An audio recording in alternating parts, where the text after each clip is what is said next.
dans le 5e épisode de Qui veut être mon associé ? Diffusé ce mercredi 1er février sur M6, deux entrepreneuses dévoilent leurs produits permettant de renforcer sa santé. Du nuage pour les toilettes aux plantes bioluminescentes, Qui veut être mon associé ?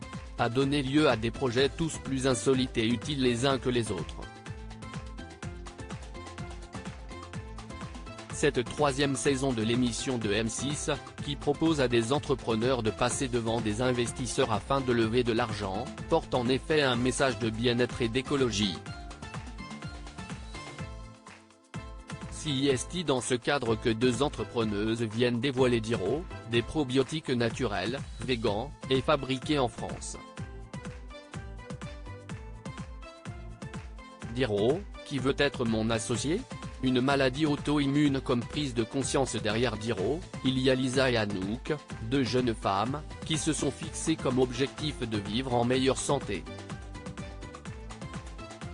Pour ce faire, elles se sont attaquées au ventre, qui est le pilier de notre santé.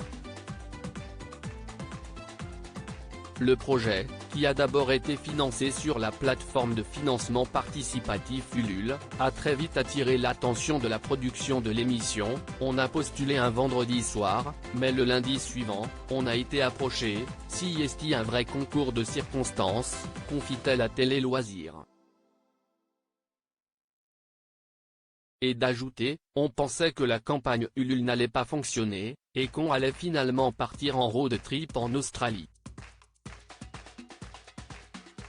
C'est la maladie auto-immune d'Anouk qui a donné l'idée aux deux jeunes femmes de se lancer. C'est la jeunesse du projet, on s'était jamais projeté entrepreneuse, et quand cet événement négatif est arrivé, ça a été la prise de conscience. Je ne m'en sortais pas avec les traitements hormonaux, révèle Anouk. C'est à ce moment-là que Lisa lui parle des probiotiques. Un engouement important pour Diro dès la campagne de financement participatif sur Ulule. Elles font face à un engouement important, à tel point qu'au démarrage, on appelait chaque client pour savoir pourquoi il visitait notre site. Pour Qui veut être mon associé ?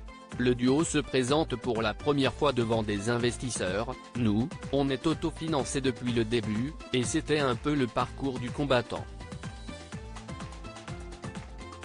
Pour réussir à convaincre, elles ont beaucoup répété, on a travaillé avec des gens de notre entourage, on a parlé avec des stylos dans la bouche, évoque-t-elle avec humour.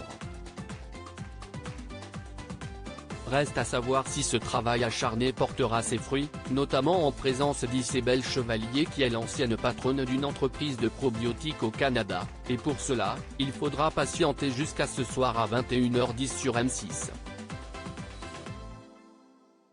À lire aussi Qui veut être mon associé ? Quel investisseur a misé le plus d'argent lors de cette saison 3 ?